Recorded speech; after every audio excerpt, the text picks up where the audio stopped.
team titles over in Japan. That's an outstanding accomplishment. I think that Paul Ellering definitely deserves a lot of credit.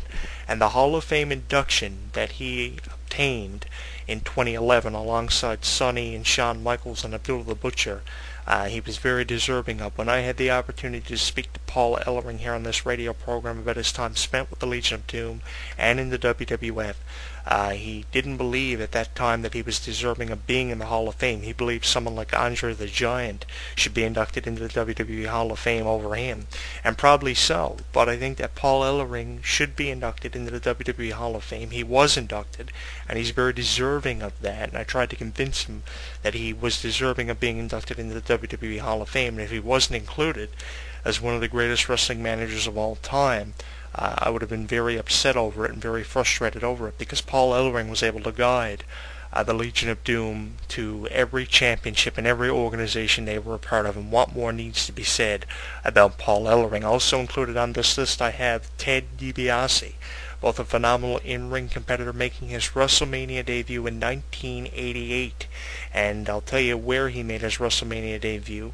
He made his WrestleMania debut at WrestleMania 4 in Trump Plaza, and he competed in a single elimination tournament, and in the finals of the tournament he competed against the Macho Man Randy Savage and was defeated by the Macho Man Randy Savage, allowing Macho Man Randy Savage to capture his first WWF Championship. Now, aside from that, when Ted DiBiase's in-ring career came to an end in WWE, after making his inaugural WrestleMania appearance at 1998's WrestleMania, he decided to lend a hand to managing, and he was very influential in the careers of people like Bam Bam Bigelow, Tatanka, the 1-2-3 Kid, Sid Justice, the Steiner Brothers, a number of different individuals Ted DiBiase managed in both the WWF and WCW, and he was able to guide several of them to different singles and tag team championships.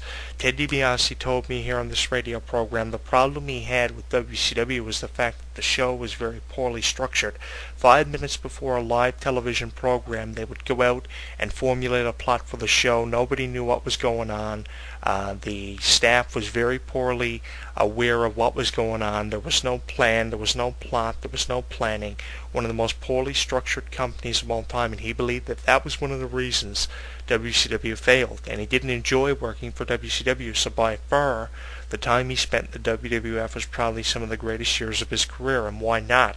He made his WrestleMania debut in 1988 and competed in a single elimination tournament where he had the opportunity to compete for the WWF Championship and allowed the Macho Man Randy Savage to go on to capture his first WWF title at the age of 35.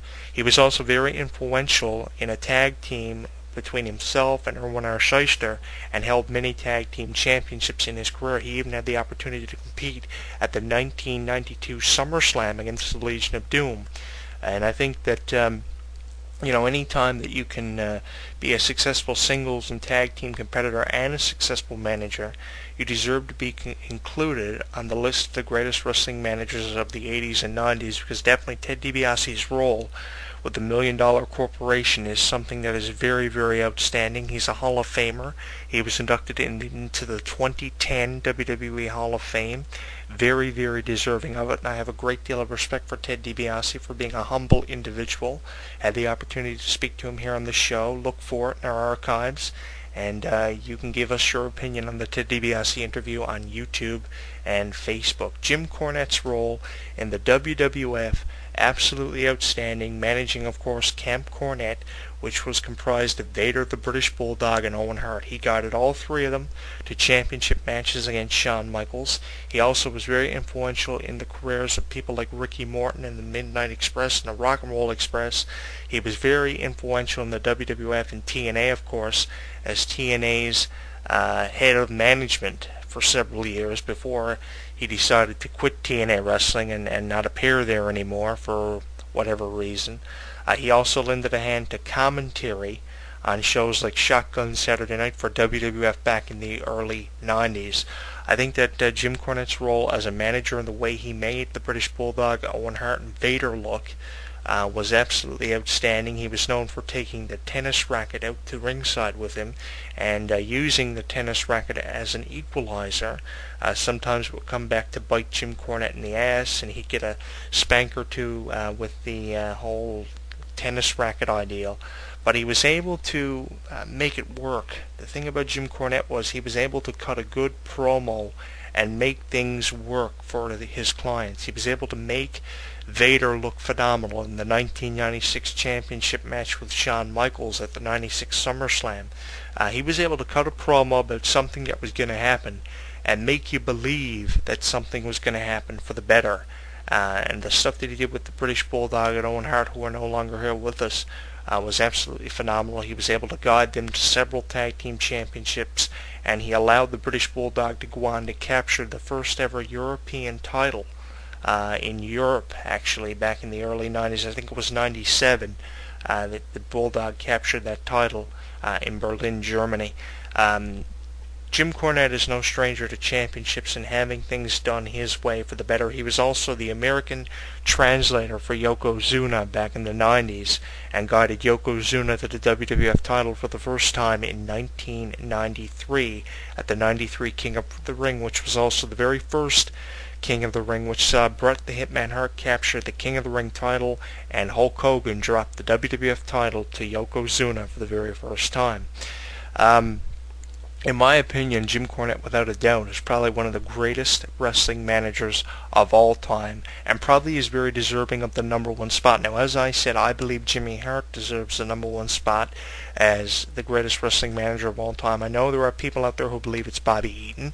There are probably people out there who believe it's even Jim Cornette or someone like Sonny. Now, if you disagree with my opinion, you can let me know on Facebook or YouTube.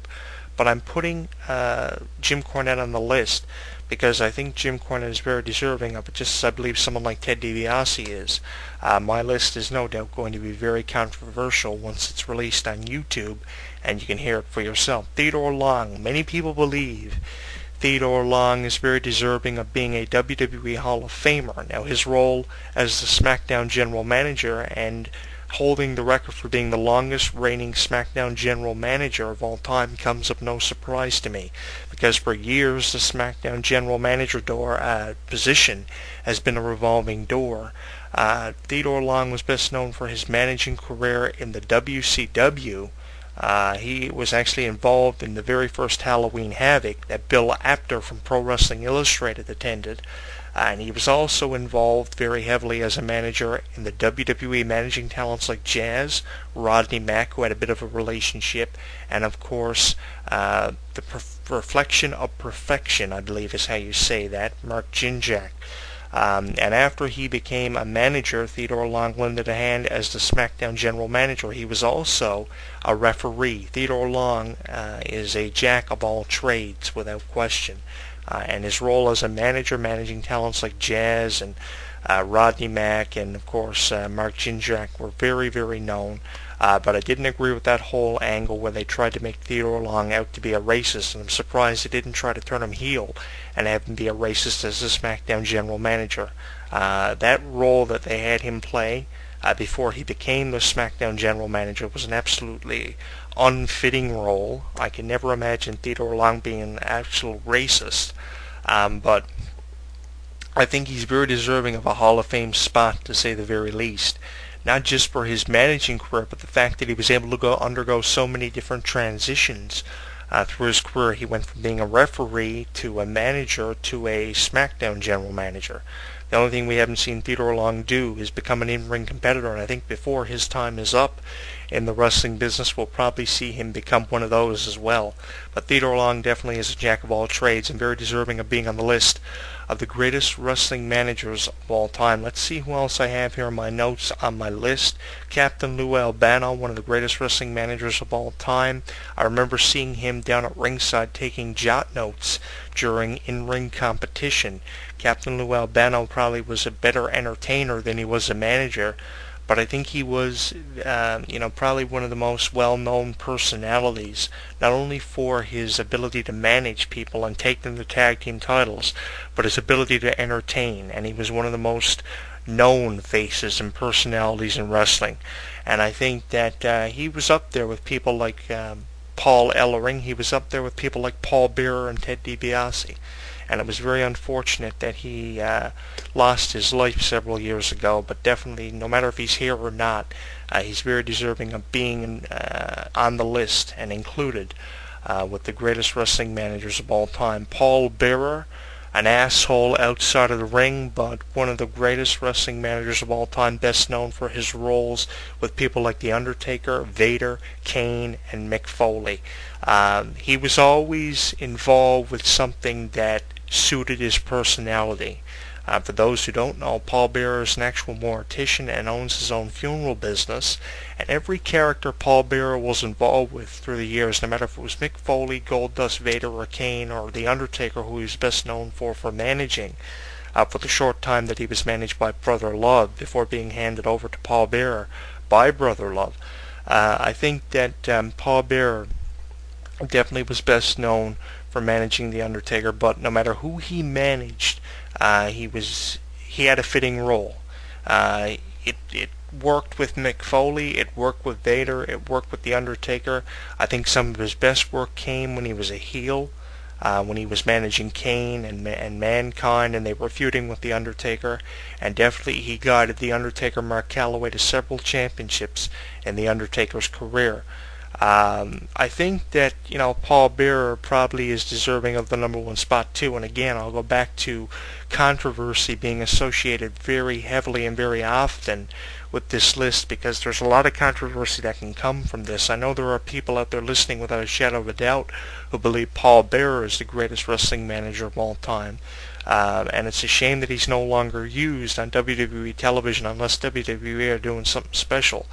But I think Paul Bearer deserves to be included on this list because he was best known for managing The Undertaker and guiding The Undertaker to several championships in his career, and probably is deserving of the number one spot. But no matter who he managed, his role suited him. No matter if it was with Mick Foley, no matter if it was with Vader, no matter if it was with The Undertaker. Very fitting roles for Paul Bearer. He's an actual mortician right now, very happy with his status in life. He just recently lost his wife, and I think that Paul Bearer definitely has been